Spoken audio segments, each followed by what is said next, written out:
Northern Ireland just witnessed nights of unrest triggered by a single incident. But the real story is much bigger than a knife attack. Within hours, protests spread across multiple towns. Police deployed water cannons. Dozens of officers were injured, and authorities warned of coordinated online activity fueling tensions. Yet the most surprising part is this. Police say they have found no evidence that loyalist paramilitary groups orchestrated the violence. Instead, they point to social media. That raises a critical question. Are we witnessing a new kind of unrest in Northern Ireland, one driven less by traditional political organizations and more by digital mobilization? To understand what is happening, we need a little context.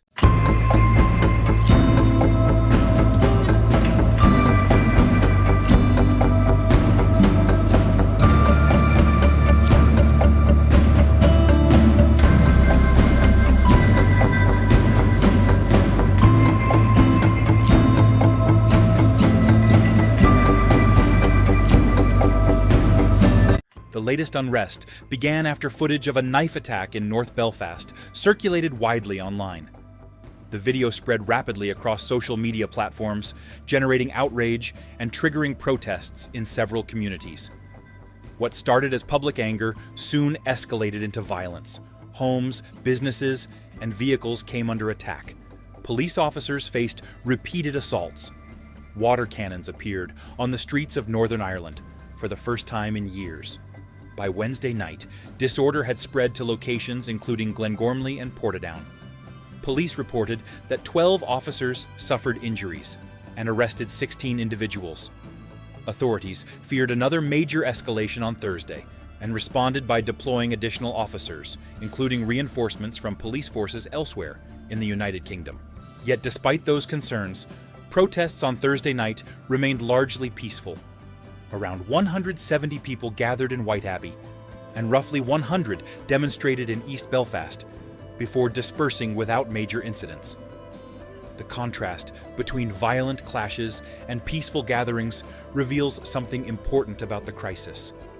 And that brings us to the first major revelation.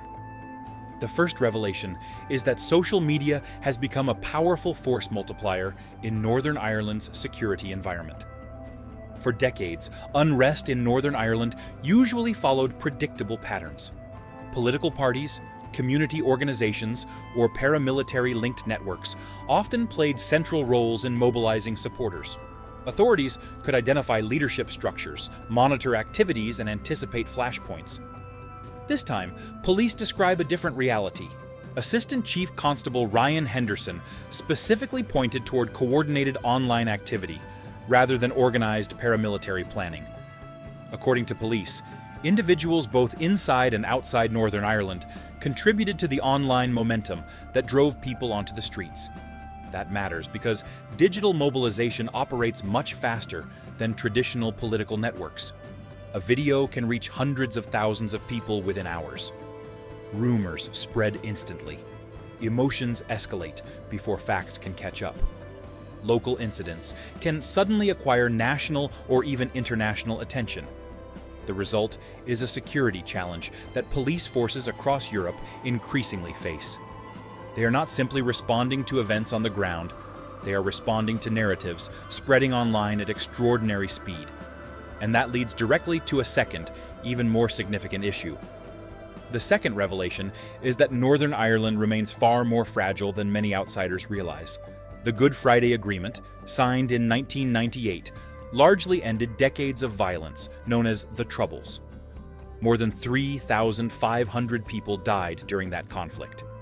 Since then, Northern Ireland has enjoyed a level of stability that would have seemed impossible during the worst years of violence.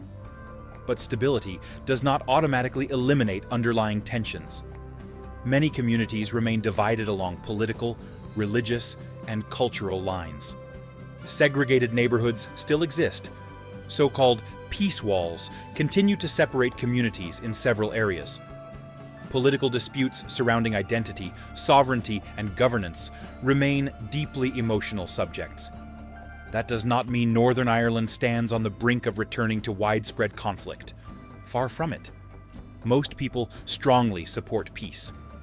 political institutions continue to function. Security conditions remain dramatically better than during the Troubles. However, recent events demonstrate that social tensions can still surface rapidly when communities feel threatened, angry, or uncertain. The speed with which protests emerged after the circulation of the knife attack footage illustrates how quickly local incidents can acquire broader political and social significance. And that brings us to the most important revelation of all. The third revelation is that governments across the Western world are confronting a new challenge: maintaining public order in the age of algorithm-driven outrage. Northern Ireland is not unique. Over the last several years, countries across Europe have experienced episodes where viral content sparked demonstrations, riots, or public disorder. In many cases, authorities struggled to separate legitimate public concerns from misinformation, rumors, and deliberate attempts to inflame tensions. What makes these situations particularly difficult is that they often evolve faster than traditional institutions can respond. Police investigations take time. Courts require evidence. Governments communicate through official channels. Social media operates in real time.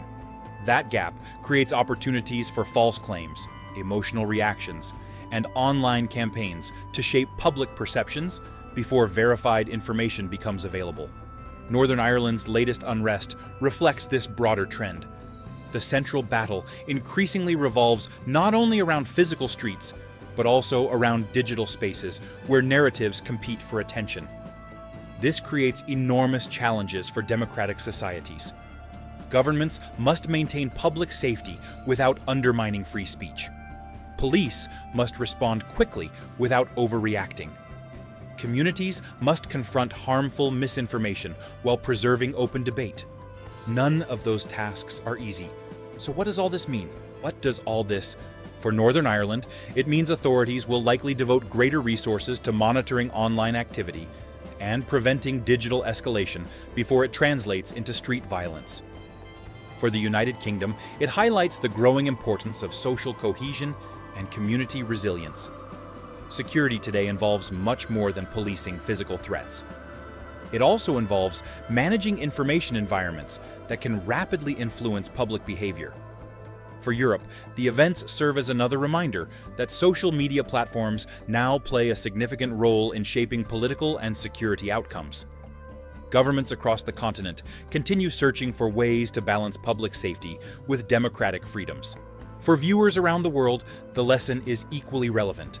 Similar dynamics have appeared in countries across North America, Europe, Asia, and the Middle East.